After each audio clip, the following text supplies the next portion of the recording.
복된 주일을 맞이해서 하나님과의 복된 만남과 하나님의 음성이 여러분에게 들려주시는 복된 시간 되어지기를 주의 이름으로 축원합니다. 오늘 말씀의 제목은 이런 놀라운 특혜라는 제목으로 로마서 8장 16절부터 17절의 말씀을 전하기를 원합니다. 강원도의 강릉중앙감리교회 김상훈 목사와 윤정희 사모님이 계십니다. 네 번째까지 유산을 위해 9명의 자녀를 입양해서 행복하게 감사하며 살고 있습니다. 이 모습을 보면서 아직도 입양할 마음이 있다면 빨리 입양해 주셔서 주일학교가 9명이 부흥을 할 수 있다면 대단하고 놀라운 일이 아니겠습니까?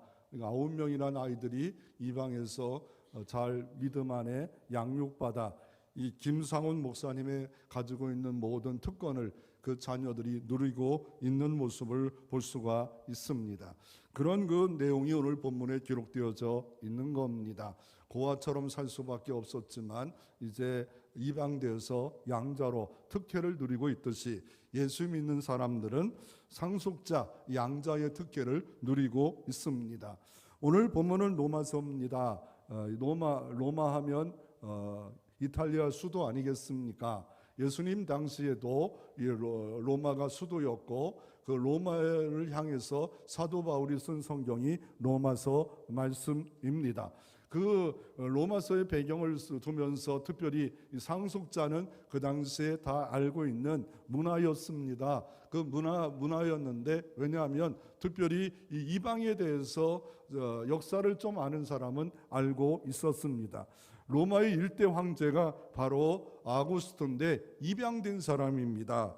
티베리우스도 2대 황제인데 입양된 사람입니다. 그 뒤에 네로 등 많은 황제들이 입양된 사람들이 이렇게 황제가 됐습니다.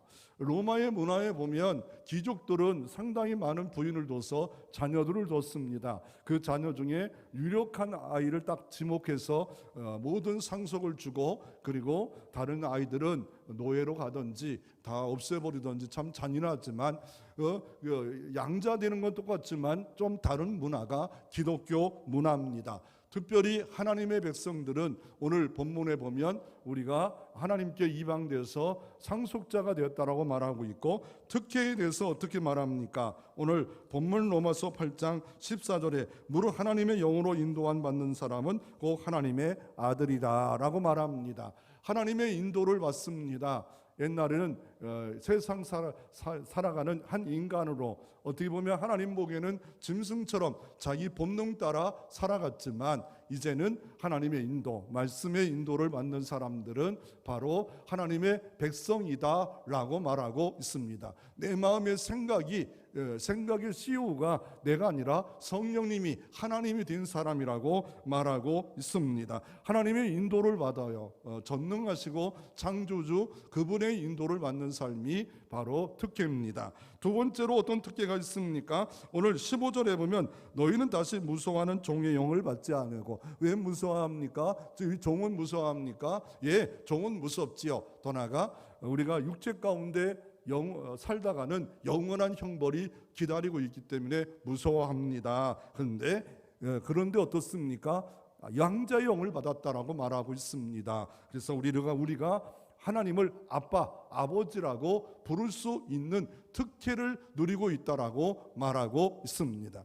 우리가 하나님을 아빠, 아버지로 부르는 대상은 누굽니까? 전능하신 하나님이셨습니다. 우리가 하나님을 아빠 아버지로 부르는 그분은 누굽니까? 창조주 여호와 하나님입니다. 그분은 어떤 분입니까? 만유의 주인이신 그분을 아버지로 부르고 있고 만왕의 왕 중의 왕을 아빠라고 친밀하게 아버지라고 부를 뿐만 아니라 아빠라고 부르고 있습니다. 주기도문에 하늘에 계신 우리 아버지요, 대단한 고백입니다. 유대인들은 그런 하나님을 아버지로 고백할 수 없지만 예수님이 이렇게 고백하라. 하나님을 아버지라고 고백하라. 그런데 오늘 바울은 더 로마 교회를 향해서 말합니다. 하나님을 아빠라고 부를 수 있는 사람들이 바로 자녀됨의 특권이다라고 말하고 있습니다. 하나님을 아빠라고 부르는데 불편하지 않습니까? 하나님 아빠, 하나님 아버지라고 부르는 게 불편하지 않습니다. 여러분의 자녀가 태어나서 뱃속에서 태어나서 나자마자 조금 지나면서 아빠, 엄마 할 때 부모들은 참 놀랍니다. 얘가 엄마였어. 엄마 같지도 않은 엄마에도 엄마였어. 아빠 같지 않아도 아빠라고 막 우기면서 인정하면서 행복하잖아요. 하나님도 똑같아요. 여러분이 아빠라고 부를 때 하나님은 기뻐하십니다. 야, 너는 내 자녀야, 내 자녀야 하시면서 기뻐하는 모습을 알고 계십니까? 하나님을 아빠라 하는데 불편하지 않습니까?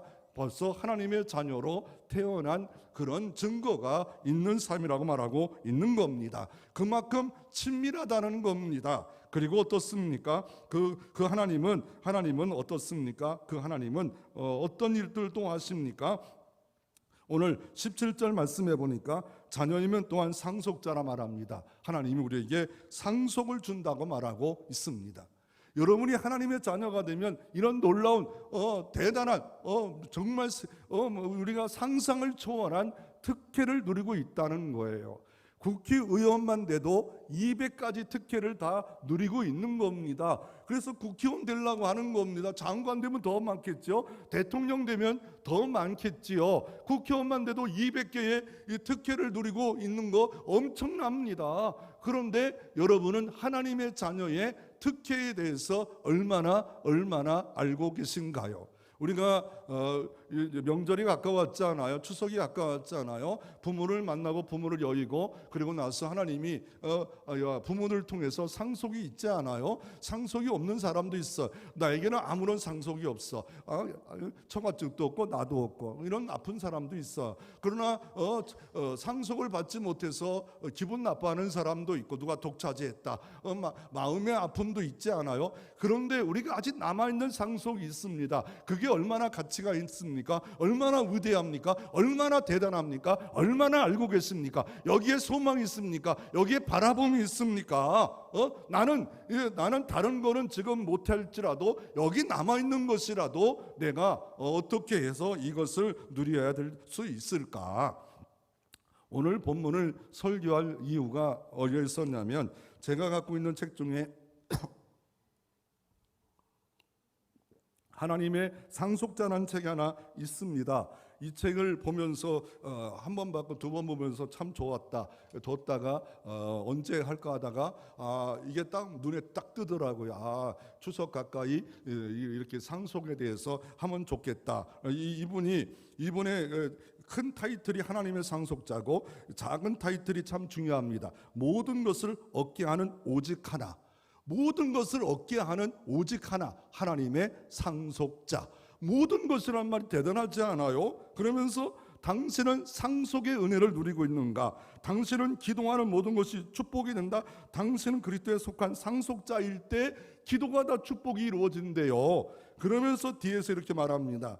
하나님을 향한 추구와 은혜를 향한 열망은 꼭 우리가 하나님의 상속자로 살아가는 거다. 하나님을 향한 추구와 은혜를 열망이 있냔 말이에요. 하나님은 또한 이렇게 우리에게 말합니다. 당신을 상속자로 부르셨다.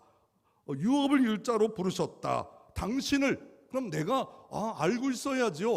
얼마큼일까? 얼마나 대단한 상속을 누리고 있을까? 천국은 진노하는 자 것이라고 하는데 나는 전혀 모른다. 그래서 그분이 서론 프롤로그를 하다가 책에 첫째로 당신은 하나님의 상속자인가? 이것도 모르고 있는 사람들이 있단 말입니다. 두 번째로 상속자 아들이 누릴 유업을 갖고 있는가? 내가 현재 누리고 있는 유업을 미래에 누릴 유업을 갖고 있는가? 그것 때문에 행복한가? 편안한가? 세 번째로 상속자는 아들의 신분에 맞게 살아야 되는 아들의 신분에 맞게 살고 있는가?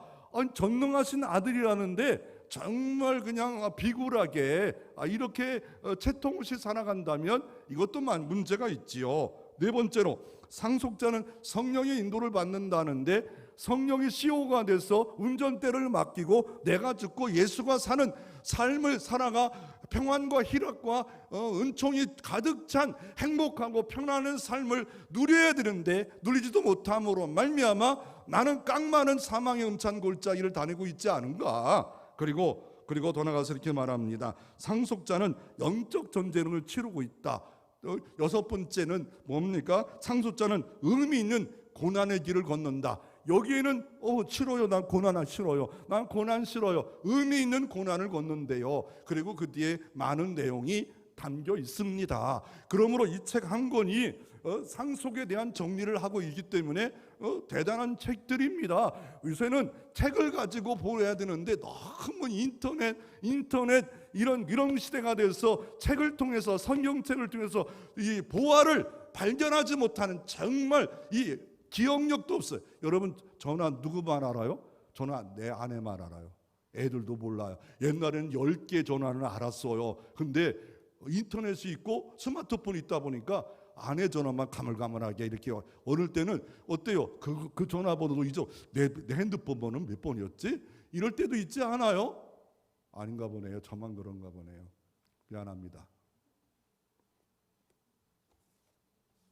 그러면 나를 하나님의 상속자로 불렀다고 말하는데 성경은 어떻게 말하고 있습니까? 성경은 갈라디아서 3장 29절에 바울 사도는 이렇게 말합니다. 너희가 그리스도의 것이면 꼭 아브라함의 자손이요 약속대로 유업을 이을 자니라. 첫째 전제가 뭐예요? 그리스도의 것이라는 거예요.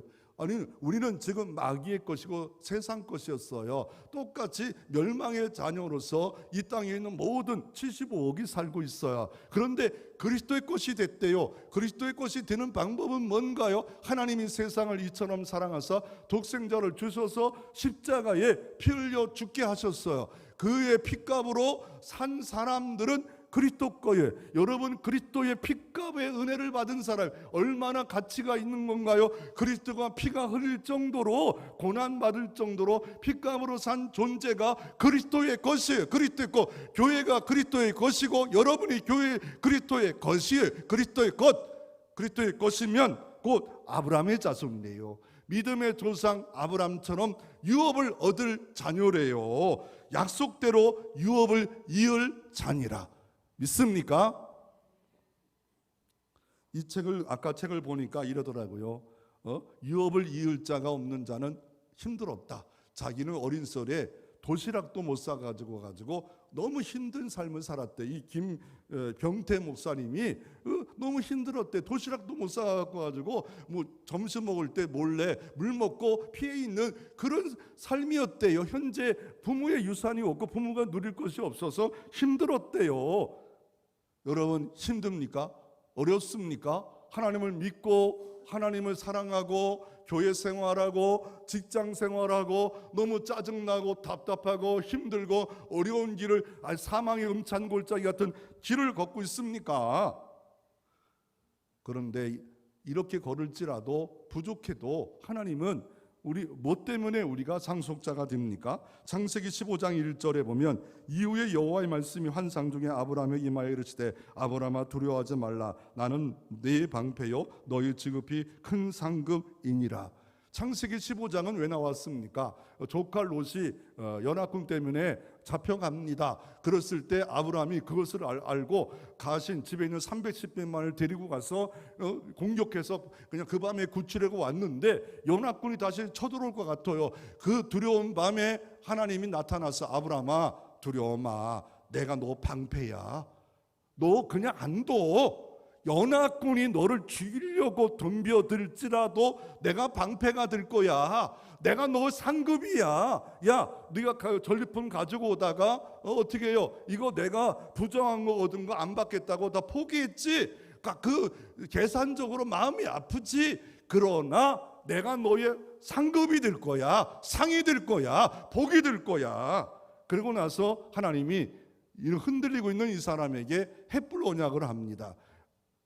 동물을 하나 쪼개놓고서 하나님의 횃불이 확 지나가요.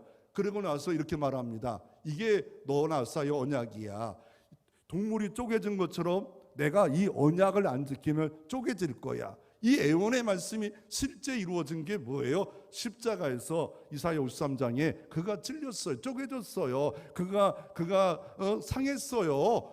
언약이에요. 새 언약이에요. 십자가 언약이에요. 십자가 언약은 우리가 부족해도 상관없어요. 아브라함처럼 두려워도 상관없어요. 내가 믿음으로 살다가 내가 손해본 것 같아, 이런 마음이 있어 상관없어요. 언약은 조건을 안 따져요. 하나님의 일반적인 언약, 내가 쪼개졌어요. 그리스도가 쪼개졌어요. 다 이루셨어요. 그래서 그를 믿는 자마다 그리스도의 것이 되었고, 아브라함 자손이 되었고, 아브라함의 유업을 이을 자가, 상속자가 되었다라고 말씀하고 있습니다. 아브라함이 상속받았다면 나도 상속자입니다. 그러면 무엇을 상속받습니까? 이미와 아직이 있습니다. 이거 하나 자세하게 다 뽑아봤걸라요. 뽑다가 다 얘기하면 너무 많아요. 한 가지만 누가 설명하고 다른 거는 이 타이틀만 얘기해 드리겠습니다. 첫째는 골로새서 2장 3절에 모든 것을 상속받았대요. 그 안에 지혜와 지식의 모든 보화가 감춰져 있느니라. 그 안에가 누구예요? 예수 안에 모든 보화가 있대요. 모든 지식이 있대요. 내 안에 예수가 들어온 그 순간부터 보화를 아는 비밀과 지식이 다 담겨져 있는데, 양파 껍질을 벗겨서 안에 들어가서 그 안을 보는 것처럼 하나님의 은혜의 세계에 들어가 행복하다, 편안하다, 기쁘다, 감사하다, 하루하루가 은혜의 날이다, 이렇게 살아가는 사람이 있고, 힘들어 죽겠네, 어려워 죽겠네, 맨날 죽겠다 어렵다, 이런 은혜의 그냥 가상자리에서 겨우 불 가운데 구원받는, 부끄러운 구원받는 그런 신앙생활하고 발목에 신앙생활하는, 은혜 받는 그런 신앙생활하는 사람도 있다라고 말하고 있습니다. 예수 안에 모든 지식이 있습니다. 예수 안에 모든 보화가 다 담겨져 있습니다. 그걸 알 필요가 있어요. 예수가 없는 삶은 답답해요. 보아도 모르고요. 여러분, 이 땅에 이렇게 가을날 보면 잡초가 있고 꽃이 있어요. 똑같은 길에 있는 집 안에 있는 집 마당에 있는 잡초와 꽃이 있더라도 주인이 베버리면 풀이에요. 그러나 주인이 귀하게 여기면 채송화가 있네. 이거 채송화가 있네. 너무 이뻐. 빨간 꽃이 그냥 냅두면 이게 화초가 되는 거예요. 그와 마찬가지로 주님이 너를 지명하여 너는 내 것이야, 그리스도 것이야, 너는 내 백성이야, 내가 책임져, 내가 목자가 될 거야, 내가 너를 돌볼 거야, 인도할 거야, 너는 내가 샀어. 그러면서 내가 너 안에 있어. 내 안에 있는 모든 보화와 지식을 알아봐. 그래서 이렇게 말합니다. 우리는 질그릇이에요. 우리는 연약한 질그릇. 이 질그릇에 보화를 담겨놨대요. 보화가, 여러분, 보화는 진짜 보석으로 있나요? 가치 없는 존재로 있나요? 이 보석 때문에 모든 지식이 발견되나요? 모든 보화가 발견되나요? 이게 막 너무 크고 너무 놀라운 보화와 보석을 줬건만 가치 없는 것처럼, 그냥 쓸데없는 것처럼 여겨지니까 여러분의 삶은 공고합니다. 답답할 수 있다는 겁니다. 그리고 어떤 상속자가 있습니까? 구원의 상속자, 세 번째 영원한 생명의 상속자, 약속의 상속자, 다섯 번째 생명의 은혜의 상속자, 의의 상속자, 왕국의 상속자, 오늘 본문처럼 그리스도의 함께한 공동의 상속자. 이거 평생 가도 한 번도 못 들을 수, 이것까지 다 설명해야 이게 이 상속에 대한 걸 아는 거지만, 그러나 상속이 너무 많은데 그걸 다 한 번도 모르고 듣지도 못하는 것보다도 이런 게 있구나. 어떤 할머니가 자녀를 키웠어요. 그래서 산골 깊은 곳에 키웠는데 너무 힘들게 살아가요. 그래서 자녀가 미국에서 편지 하나를 보냈어요. 딱 보니까 쓸모없는 것 같아요. 글씨도 모르고. 그래가지고 문풍지로 써버렸어요. 어느 날 선교사가 길을 헤매다가 산골 깊은 골짜기에 들어 할머니 혼자 계시는데 문풍지에 뭐가 붙은 것을 보니까 1,000,000원짜리 2장이에요. 1,000,000원짜리 2장이면 얼마든지 이 할머니가 편안히 살 수 있는데도 불구하고 모른다는 거예요. 어떤 미국에 있는 이 자녀가, 어머니가 너무 외롭고 힘드니까 뭘 보냈냐면 말 잘하고 성경 이유는 성경을 애무새를 보냈어요. 돈을 많이 들여가지고 수소문해서 왜냐하면 어머니가 좋은 신앙이니까. 그랬더니 미국에서 전화를 전했어. 어머니, 제가 보낸 걸 잘 받았어요. 고맙다. 칠면조 잘 잡아먹었다. 모르고 있으면 그런 거예요. 내가 받은 거, 하나님의 선물이 얼마나 받았는가, 이미 받은 게 뭘까, 아직 안 받은 게 뭘까. 이 상 속에는 현재도 있습니다. 상 속에는 현재도 있습니다. 뭘 상속했어요? 아브라함에게 말했어요. 아브라함에게 본토 친척 아비집 갈대아 우르 메소포타미아 그 문화의 발생지를, 너무 좋은 도시를 떠나서 미지의 세계로 갑니다. 그럴 때 아브라함에게 이렇게 말합니다. 창세기 12장 2절부터 3절. 내가 너를 큰 민족을 이룰 거다. 하나님 벌써 현재 복을 말합니다. 내가 복을 줄 거다. 내 이름을 창대하게 하다. 얼마나 창대했어요. 아브라함 이름. 너는 복이 될지라. 믿으시기를 바랍니다. 너는 복이 될지라. 우리에게 향한 말씀이, 너는 복이 되래요. 복. 너는 복이 되래요. 너는 복이 되래요. 너는 복이 되래요. 너는 복이 되래요. 너를 축복하는 자에게 내가 복을 내리고 너를 저주하는 자에게 내가 저주하니 땅의 모든 족속이 너로 말미암아 복을 얻을 것이니라. 여러분을 통하여 복을 받는데요. 제가 이번 주 목요일 날 오살리 최자실 순교자 기념관을 들려서 오랜 시간 이렇게 있었는데, 그냥 가고 싶었는데 시간이 다 좀 이렇게 돼가지고 가서 이렇게 있다가 보니까 한 가지 느낀 게 너무 많아요. 느낀 게 너무 많고, 기도원도 옛날에 많이 갔는데 진짜 많이, 뭐 하늘상 오살리부터 광림 뭐 수도 없이 다녔는데 너무 안 다녔더라고요. 우리 교회에서 하는 같이 가는 막 1년에 2번 정도 이렇게 기도원 가는 건데, 그때 마침 누구냐면 조용기 목사님이 계시는데, 이것을 보면 세계에서 어쨌건 가장 큰 교회, 영성의 대가, 기적의 대야, 신유에 다 붙어, 세계 최고의 교회 다 붙어 있는 사람이 조용기 목사님이에요. 근데 그분에게 간접적 은혜 받은 게 뭐냐면, 나이 들어서요, 이렇게 나이 들어서 가발 썼더라고요. 가발 쓴 게 제가 간접적 은혜 받은 거고, 그래서 트렌드 마크가 머리가 빡빡이셨는데 저렇게 나이가 들으니까 가발 딱 쓰고 이렇게 하시더라고요. 그런데 돌아가셔서 3주기가 딱 그날이더라고요. 그러면서 그러더라고요. 이 원장이, 제자들이 떡도 안 하고 막 이거 다 얘기하면 오래 걸려요. 떡도 안 하고 뭐 이런 제자들이 다 어디 있어? 그런데 그랬더니 어떤 다른 교회 목사님이, 장로님이 떡과 이렇게 절편을 했더라고요. 이만큼씩 주더라고요. 내가 받아 먹으려다가 잠깐 가가지고 집회 탐방해서 받아 먹지도 못했는데, 또 하나 느끼는 게 이거더라고요. 저분도 죽었구나. 저분도 돌아가셨구나. 야, 대단하고 어마어마하고, 여러분 10,000명도 아니고 50만 명이라는 교인이 대한민국에 있었다는 거 엄청나지 않아요? 그분도 죽는다는 거예요. 그러면서 저분의 하늘나라 가서 상속은 얼마나 있을까, 얼마나 대단할까. 이거는 우리 눈으로는 저희가 보는 대단하게 보여. 그러나 시골 섬에서 예수 사랑하고 기도하고 그 주민을 섬기고 있는 그 목사님은 상이 없다? 우리 계산하고 하나님의 계산하고는 전혀 달라요. 그분이 다 대우를 받고 했다면 그분의 상은 없을 거예요. 그러나 은밀히 보시는 하나님 앞에 섬기기까지 너무 많다. 많이 섬겼죠. 엄청나게 섬겼죠. 그러나 하나님 보기에는 이게 또 계산이 달라요. 그래서 상속이 또 현재에 어떤 게 상속, 하나님 아버지로 부르고 있다는 거예요. 여러분 자녀가 막 들어와서 엄마 아빠 이렇게 부르지 않아요? 그럴 때 어때요? 막 태어나서 그럴 때 도와주고 싶지 않아요? 이게 아버지 자녀의 특권이요, 기도응답 특권이요. 이런 특권을 가진 자, 현재 복을 받은 최고의 임계점, 물을 끊는 백도의 임계점, 은혜의 임계점은 뭘까? 말씀과 기도에 순종한다? 예, 맞아요. 그러나 그것보다는 뭐예요? 오직 성령의 충만함을 받으라.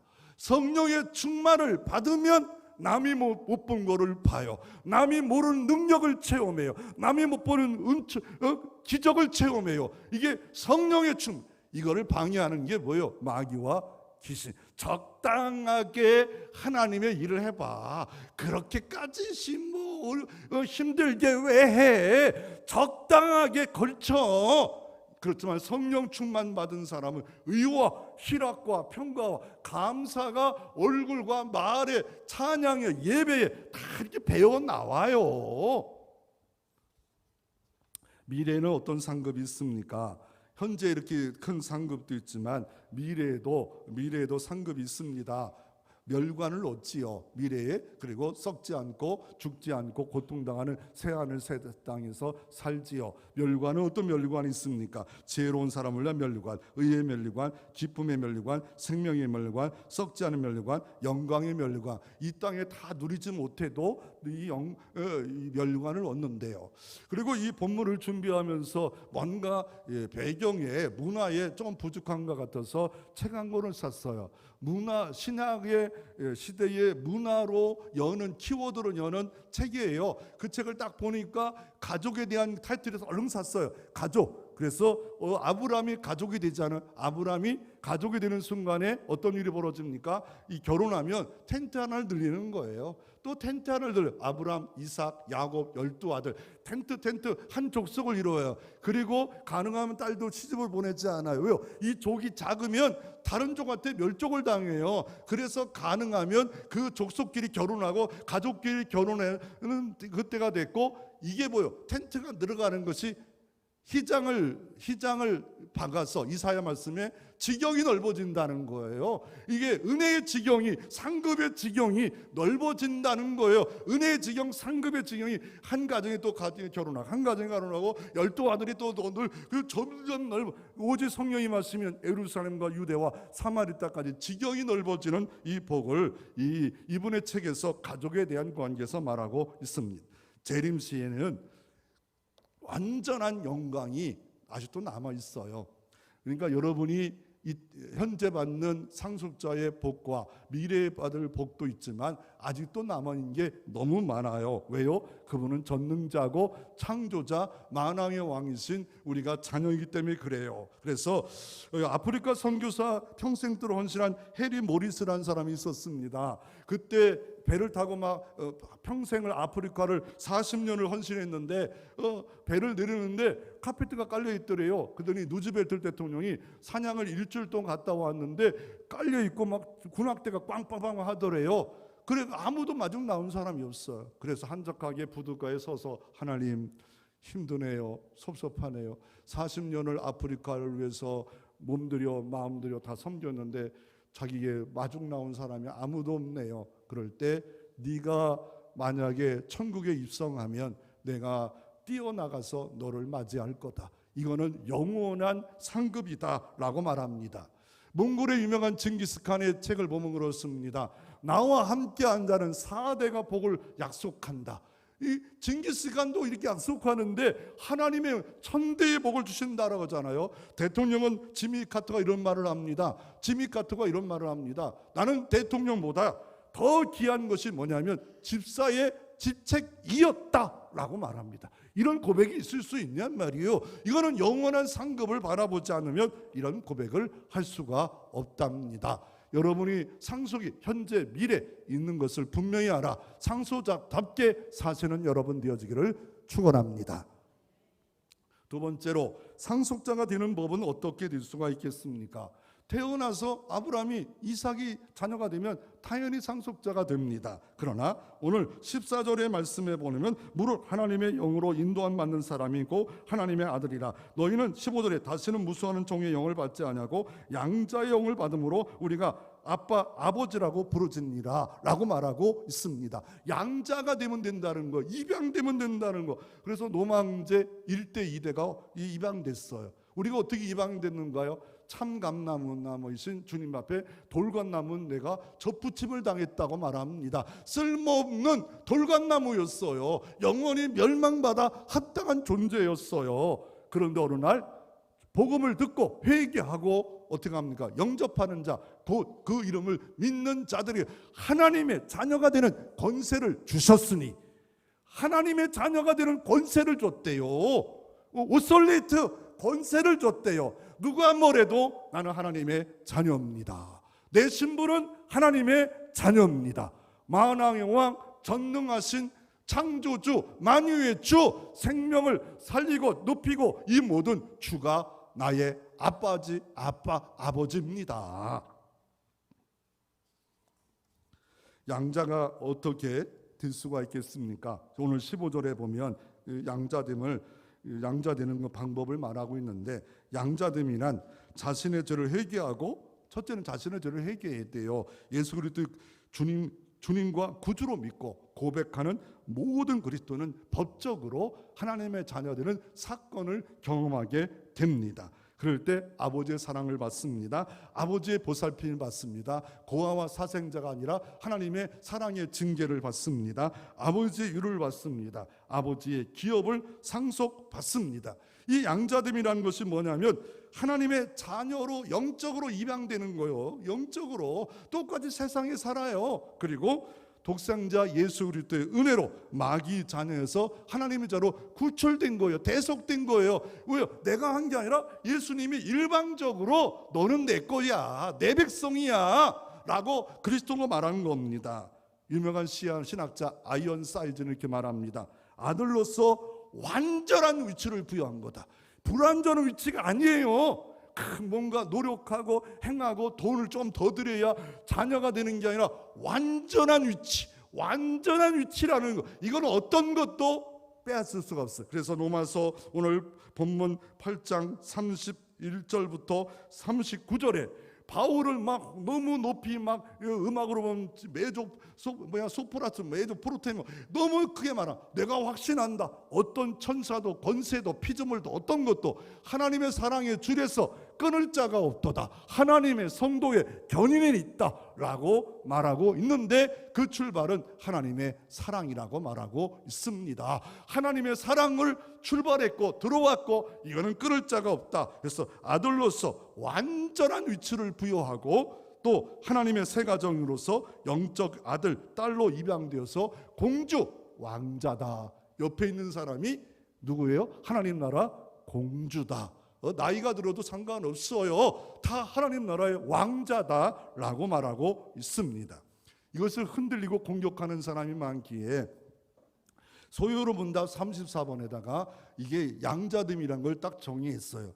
소유로 문답이라는 게 뭐예요? 소유로 문답이라는 게 1643년에 영국의 웨스트민스터 교회 사원에서 수백 명의 학자를 불러놓고 5년 7개월 동안 우리가 믿는 뼈대가 뭐냐? 뼈대가 뭐냐? 웨스트민스터 고백서를 만들었어요. 뼈대. 사도신경이 뼈대인 것처럼 이 모든 고백의 뼈대가 이게 사도신경이고 더 뼈대가 사도신경이고 여기에 뼈대를 만들었어요. 한 180문답이에요. 질문하고 답하고 질문하고 답하고 질문하고 답하고 이걸 한 거예요. 그거 답을 만든 거예요. 답을 만들었어요. 그게 대요르 문답이 있고 소요르 문답이 있어. 뭐 대요르 문답은 목회자나 뭐 성인을 위한 교육서고 소요르 문답은 어린아이와 새가족이다. 대상은 정확하게 몰라요. 그러나 소요르 문답은 조금 쉽게 나오는데 여러분 소요르 문답 일문일답 알잖아요. 인간됨의 목적은 뭐냐? 하나님을 영원토록 영화롭게 하고 그를 즐겁게 하는 게 소요르 문답 일문일답이다. 거기서 34문답의 양자됨이란 하나님이 값없이 베푸시는 은혜다. 하나님이 값없이 베푸시는 일방적인 은혜다. 두 번째는 하나님의 자녀의 수위에 우리가 입적된 거다. 세 번째, 특권과 특혜와 권세를 누릴 수 있는 삶이 양자됨이다 라고 말합니다. 그 양자되는 방법은 뭘까요? 오늘 에베소서 1장 13절에 오늘 본문은 아니지만 더 자세히 말합니다. 그 안에서 너희도 진리의 말씀 곧 너희의 구원의 복음을 듣고 들어야 된다는 거예요. 들어야 믿음이 생겨요. 구원의 진리의 말씀 구원의 복음을 듣고 그 안에 또한 믿어. 이 믿음이 도구가 된다는 거예요. 약속의 성령의 인치심을 받는다. 니고데모 같은 종교인 바리새인도 물과 성령으로 거듭나지 인치심이 있대요. 너는 내 것이야. 사인해버리는 거예요. 성령 마귀는 막 660으로 막 사용한다지만 하나님이 불도장으로 너는 내 거야 라고 인치셨대요. 이는 우리 기업의 보증이 되고 기업도 보증이 된다. 너 기업이 없는 게 아니야. 기업도 보증이 됐어. 왜요? 성령 때문에 그런 거예요.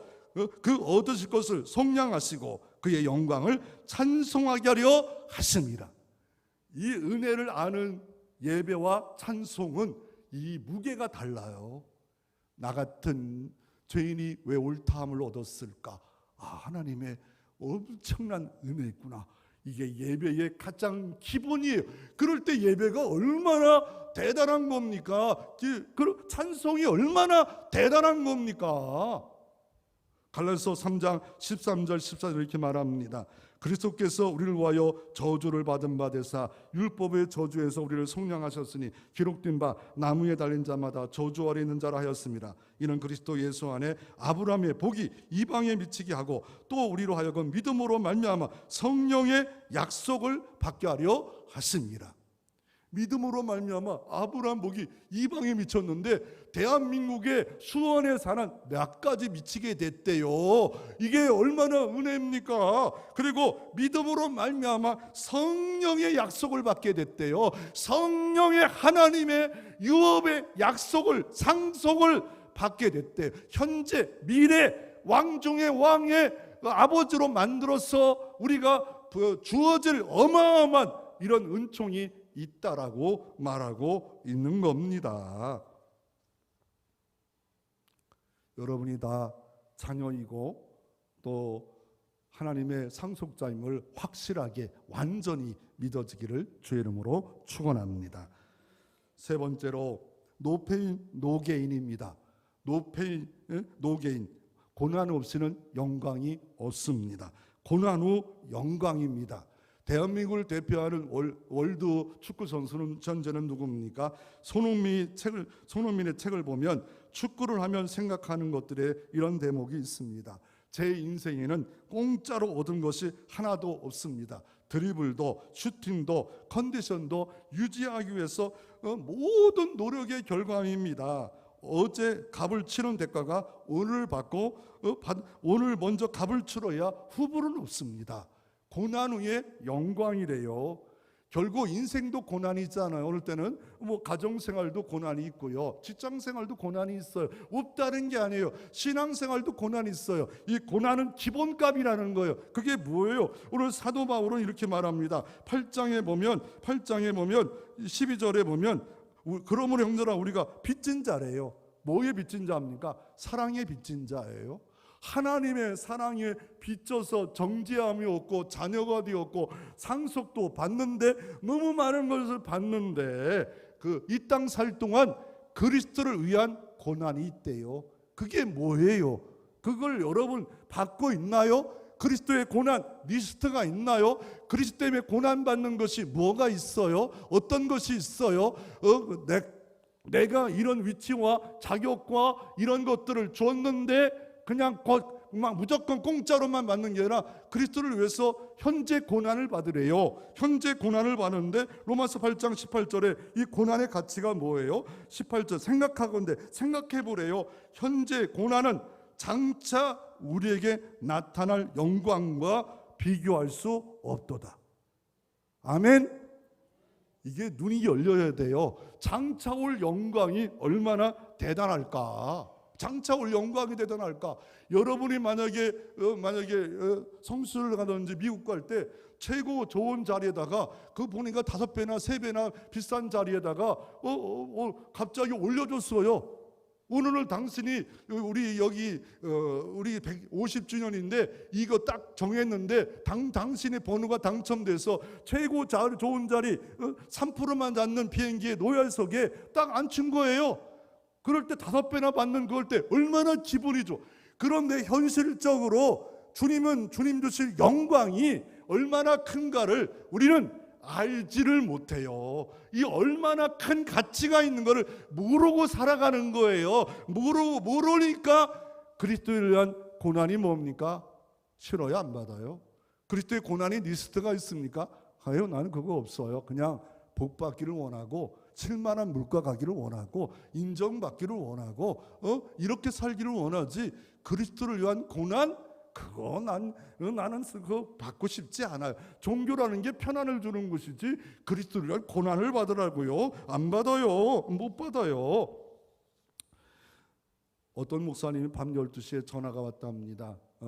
12시에 전화 오는 사람은 미운 사람이에요. 목사님인데 전화가 와가지고 잠자고 있는데 새벽 떨어뜨려서 전화 받아. 안녕하세요. 그랬더니 교회 열심히 있는 집사님인데 여집사님인데 목사님 나 이혼할래요. 남편이 이중인격인 거 너무 알아가지고 부부싸움하고 전화 온 거예요. 이제는 갈라서야겠습니다. 그럴 때 어떻게 들어줘야죠. 듣고 있다가 한참 듣고 있다가 다시 제가 물어도 될까요? 그랬더니 물어보래요. 구원의 확신이 있습니까? 예. 기도 응답의 확신이 있습니까? 예. 그러면 이 문제 갖고 하나님의 음성을 좀 들어봤습니까? 하나님이 원하시는 삶이 뭔가를 알아봤습니까? 지금 혈기로 이런 거 한다면 후회하지 않겠습니까? 그리고 그 다음날 아침에 문자가 왔습니다. 기도했더니 이혼하지 말라네요. 하나님이 원하지 않는데요. 그대로 받고 그 고난을 받으라고 하네요. 그러면서 이제 너무 목사님 감사합니다라고 했다는 거예요. 예수 믿는 사람은 고난이 있다는 거예요. 베드로도 이렇게 말합니다. 베드로전서 1장 절에 그러므로 너희가 이제 여러 가지 시험을 말미암아 잠깐 근심하게 되지 않을 수 없으나 오히려 크게 기뻐하는 자. 잠깐 고난이에요. 베드로전서 4장 12절에 사랑하는 자들아 너희가 연단하려고 오는 불시험을 이상한 일을 당한 것 같이 여기지 말고 오히려 너희가 그리스도의 고난에 참여하는 것으로 즐거워하라. 이는 그의 영광이 나타났을 때 너희가 즐거워할 것이니라. 불시험 같은 것이 연단을 위해서 있었다는 거예요. 그런데 사도 바울은 이 고난을 더 정확하게 좁혀서 말을 하고 있어요. 뭐라 말합니까? 골로새서 1장 24절에 이렇게 말합니다. 나는 이제 너희를 위하여 받는 괴로움을 기뻐하고 그리스도의 남은 고난을 그의 몸된 교회를 위하여 내 육체에 채우노라 하고 기뻐하게 하려 하심이라. 괴로움 당하는 걸 좋아한대요. 왜요? 그리스도의 몸인 교회래요. 이게 교회가 그리스도의 몸이래요.